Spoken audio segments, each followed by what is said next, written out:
10. War and Missing Pieces. On the day after the big fight, just as Tom had guessed, Ahmet became famous.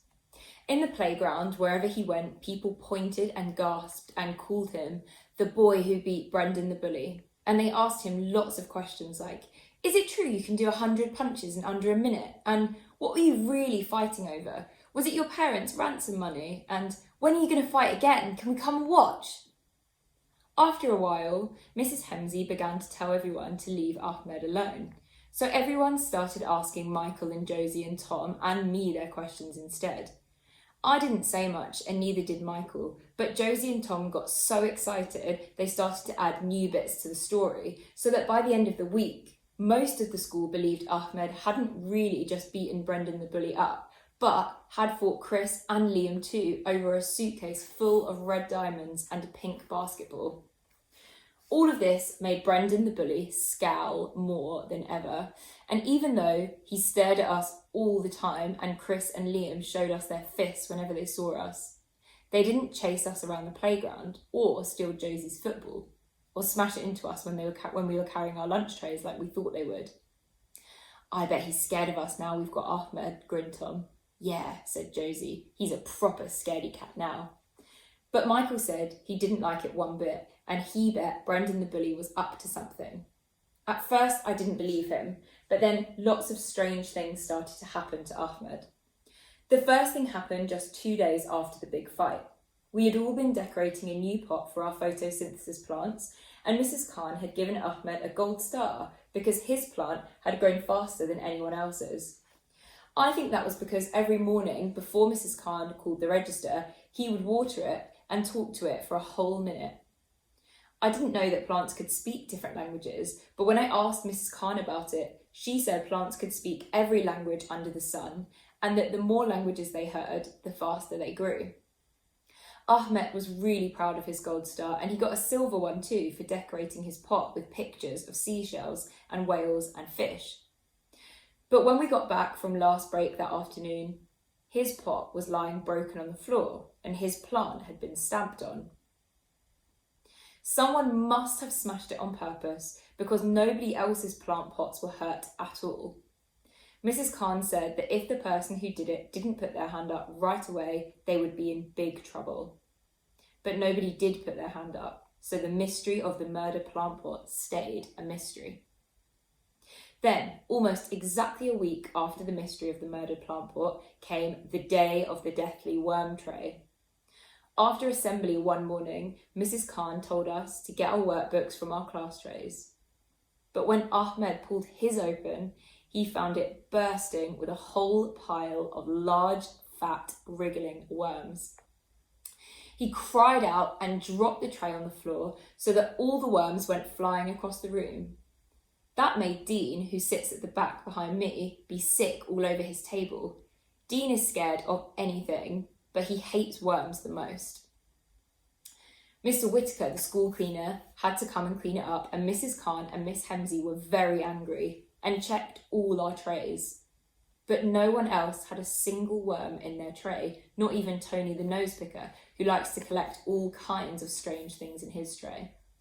Mrs. Khan told the person who had done it to put their hand up, and this time she looked at Brendan the bully as if she wasn't talking to anyone else. But again, nobody put their hand up. So Mrs. Khan shook her head and said she was going to make sure that whoever it was be caught soon and punished, not just by her, but by Mrs. Sanders too. And then after that came the worst trick of all, the one that everyone in school later called the Great Baked Beans Bag Trip. Every morning, right before Mrs. Khan takes the register, everyone has to put their bag on their own special hook at the back of the class. And we're only allowed to take our PE kit or homework or lunch boxes out when we're told to. Everyone knows whose bag is who because everyone's hook has their name on top. Just days after the day of the deathly worm tray, Mrs. Khan told us to get up and collect our PE kits from our bags, just like she always did on Wednesdays. But when Ahmed went to get his PE kit and unzipped his rucksack, a lumpy river of baked beans burst out and splodged and splashed all over him. Everyone cried out, "Ew!" and then instantly fell silent. Mrs. Khan was so angry when no one put their hand up that she cancelled PE, and Mrs. Saunders came and told the whole class off. It was horrible, especially because Ahmed started to cry when he saw what had happened to his PE kit and his bag. I think everyone knew it was Brendan the bully, but no one could prove it, not even Mrs. Khan. After that day, the door to the classroom was locked every break and lunchtime, which stopped anything else from happening to Ahmed's things. But I wanted more than anything for Brendan the bully to be caught and to prove he was a criminal, so Michael brought his dad's magnifying glass in and we all searched for clues. But we couldn't find a single one, not even in the school bins. Ahmed was more upset about the Great Baked Beans trap than any of the other things that had happened. And even when Miss Hemsey washed his rucksack with lots of washing up liquid, it looked even worse than before and smelled strange too. But Ahmed still brought it into school every day. I wanted to know why he didn't get a new one, or why Miss Hemsey kept saying that it looked fine when it didn't. And then, just 2 days after the Great Baked Beans bag trap, I found out. We had all put away our books and were getting ready for story time, just like we always did on Fridays, when Mrs. Khan made a surprise announcement. "Now, everyone," she said, "this is our last afternoon before we all break up for the half-term holidays, and I thought we could do with a treat. Instead of us reading a story together, we're going to listen to one instead. And it's a very important story because it's going to be told by someone from our own special class." Looking over at Ahmed and Miss Hemsey, she waved them over to where she was standing. I didn't know it then, but I was about to have nearly all of my original 11 questions answered in one go. We all turned around to watch as Miss Hemsey picked up a large pile of papers from the table and followed Ahmed to the front of the class. I want everyone to listen extra carefully, and I don't want anyone asking any questions until after Ahmed has finished telling his story. Is that understood? "Yes, Mrs. Khan," shouted the class. "Good." And leaning against her desk, Mrs. Khan smiled and said, "Ahmed?" Everyone shuffled in their chairs and sat up straight, waiting for Ahmed to speak. I wondered if he would tell the story in English or in Kurdish, but I was so excited I didn't really care. "Hello, my name is Ahmed. I am 9 years old and I am refugee. I come from Syria." As he said this, he pointed to Miss Hemsey, who held up a drawing showing a house and a tree and a car in front of some mountains. And in the front of the car were 4 people labelled me, Mum, Dad and Sister, and a cat.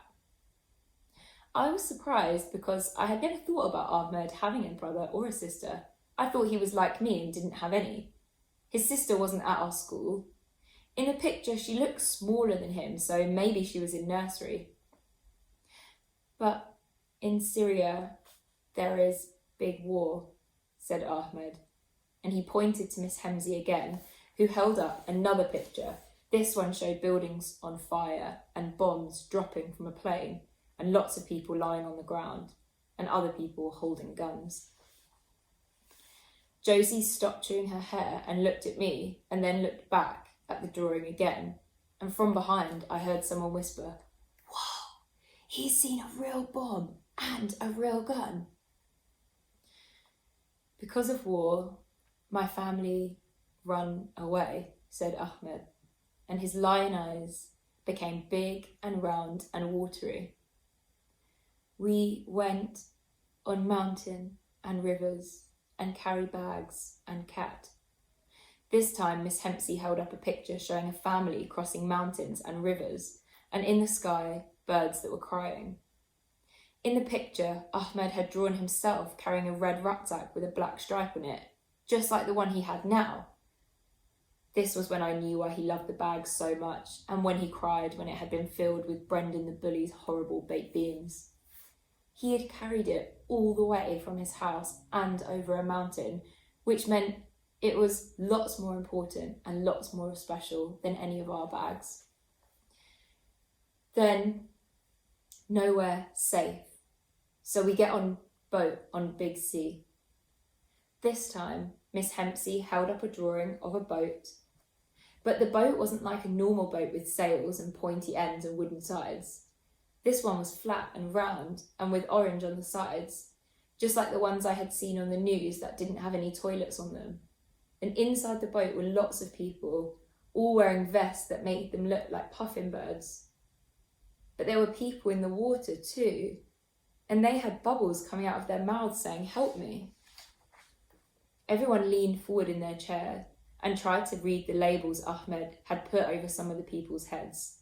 I saw me, Mum, and Dad, but there wasn't one for sister or cat. I know cats don't like water because Josie had a cat and she says it screams whenever it rains and always wants to hide inside. So maybe Ahmed's cat didn't want to get in the boat, and maybe his sister didn't want to leave it behind, so she stayed behind with it. "Then we are in country called Greece," said Ahmed. "We live in tents with lots of people who run away like me. They come from lots of country like Afghanistan and Pakistan and Eritrea." The next picture showed a flag with blue and white stripes and a white cross in a blue corner. And next to it were lots of tents and people everywhere sitting next to fires and sleeping on the floor. In this picture, only the words "me" and "Dad" could be seen. Ahmed's mum must be sleeping inside one of the tents. Then we walked for a long time in lots of country. It was cold and we slept on the floor, and then we stayed in France. This time, Ahmed pointed to the next picture with his finger and showed us the railway tracks he had drawn. On it were people carrying suitcases and children, and all of them were walking to a wall with barbed wire on the top. Everyone looked so sad. And in the corner, there were army tanks and soldiers holding guns, and all the guns were pointing at the people with the suitcases and the children. Miss Hemsey held this drawing up for longer than any of the others because Ahmed was looking at it and didn't want to stop staring at it. "Then I come here and come to school. I like here, no bombs. It's safe. And I like new friends and teachers and play football." Ahmed stood, stared at everyone, and everyone stared back. Mrs. Khan blew her nose loudly, and Miss Hemsey put the drawing down and gave Ahmed a hug. "Thank you, Ahmed," said Mrs. Khan, standing up and putting a hand on his shoulder. "Everyone, let's give Ahmed a huge round of applause for being so brave and for sharing his story with us." We all clapped, but we didn't clap as loud as we usually do for stories because I think we were feeling strange. I don't think any of us ever heard a story like it before. And as sad and scary as it was made even sadder and scarier because it wasn't just a made-up story from one of our reading books. It was all real. Ahmed had survived everything his pictures had shown us, and he was here with us. Knowing that made me feel sorry and proud and scared all at once. But most of all, it made me want to tell him he was definitely the bravest person I knew. Now, as you've seen, Ahmed's story is very special, and I'm sure you have lots of questions you want to ask him, said Mrs. Khan. Everyone's hands immediately shot up in the air, but I think mine was first. "That's wonderful," smiled Mrs. Khan, and she signalled at us to put our hands back down. "But as Ahmed is still learning his English words, we're only going to ask him 3 questions. I want you all to write down 1 question for him on a piece of paper." Mrs. Khan walked around and gave us each a thin slip of blank paper. "And when you're done, Miss Hemsey is going to pick out 3 questions we can ask him. You have a few minutes to think of your question and to write it out in your very best handwriting. Try to get all your spellings right, and remember, just 1 question each." The entire class fell quiet as everyone grabbed their pencils, put their heads down, and wrote out their questions. I had lots of questions I wanted to ask, but I picked the one that was most new and wrote that out. After a few minutes, Mrs. Khan said our time was up, and Miss Hemsey collected all the bits of paper. Everyone began to whisper to one another as Mrs. Khan and Miss Hemsey looked through our questions and either shook their heads or nodded. "But what did you ask?" whispered Tom, turning around. I asked why he didn't stay in Greece because the weather's warm there and they have seaside places. Oh, I asked how fast he had to run to get away from the bombs. I asked what happened to his cat and what his sister's name was. Right, everyone, said Mrs. Khan, clapping her hands so that we all stopped whispering and looked to the front of the class. We have some excellent questions here. The first question is, what did your mum and dad do in Syria? Miss Hemsey spoke to Ahmed in Kurdish and he said something back. Miss Hemsey nodded and, looking back at us, said Ahmed's father was a teacher and his mother wrote for a newspaper. The next question is, what did you like doing most before the war happened? We waited for Miss Hemsey to tell Ahmed what the question was and then reply. He liked to play football with his friends, answered Miss Hemsey, and going to the park with his grandfather and eating kibbeh. She smiled at Ahmed, and before any of us could ask what kibbeh was, she explained, it's a very special snack which is filled with minced meat in the middle and is covered with lots of delicious spices. It's very famous in Syria. Mrs. Hemsey went over to the blackboard and quickly drew a shape so everyone knew what it looked like. As Mrs. Khan held up the last slip of paper, I decided to cross my toes and fingers. But it didn't work, because when she said, and the last question is, do you still sleep in a tent or do you sleep in a house? When Ahmed heard this question from Miss Hemsey, he shook his head and said something. No, he sleeps in a house now, said Miss Hemsey, and he is happy because there's a toilet in it and hot water and food.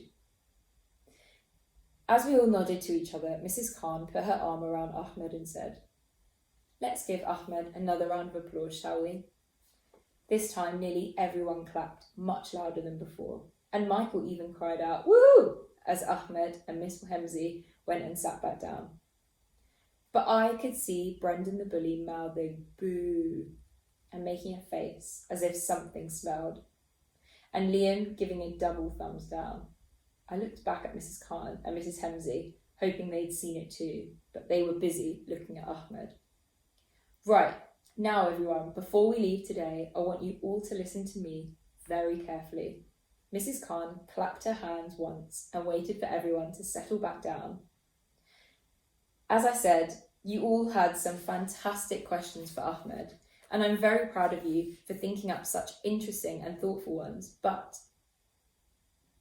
And here she looked at us with her eyebrows raised, which meant she was being extra serious and would be extra angry if we didn't listen. I'm sure I don't have to tell you that running away from a war and leaving your home is a very hard thing to do. And it's especially hard when you have to try and put all the missing pieces of your life back together again, in a place that's new and strange. I know that some of you miss Ahmed when he's not allowed to go out and play, and I know you all have questions for him, but it's very important that he talks to people who know what he's been through and who can help him feel better. And it's even more important that we can ask him the kinds of questions you all want to ask him in a safe and secluded space first, before he's ready to speak to other people more, okay? Josie looked over at me and I looked over at her, and Tom and Michael looked over the shoulders at us, so that was the seclusion was for. It was so that Ahmed could talk to people. So, continued Mrs. Khan, I want you all to promise me that you won't ask Ahmed any more questions about the war or about his family without asking me or Mrs. Hemsey first. Is that understood? Yes, Mrs. Khan, said the class as the bell for home time began to ring. Good. Now, row 1, put away your things and off you go. Make sure you all have everything you need for your homework assignments for the half term, and I'll see you in a week's time. As we waited for our row to be called out, I looked over my shoulder at Ahmed and wondered what pieces he was still missing before he could put his life back together again. It was like a jigsaw, I thought. I hate doing jigsaws, even the easy ones, because I always get bored halfway through and I couldn't imagine trying to do one that had pieces missing. I sure hoped that when he was running away from all the bullies and the bombs, Ahmed hadn't lost any of the important pieces on the way, and that if he had, someone was helping him find new ones that were exactly the right shape and colours that he needed.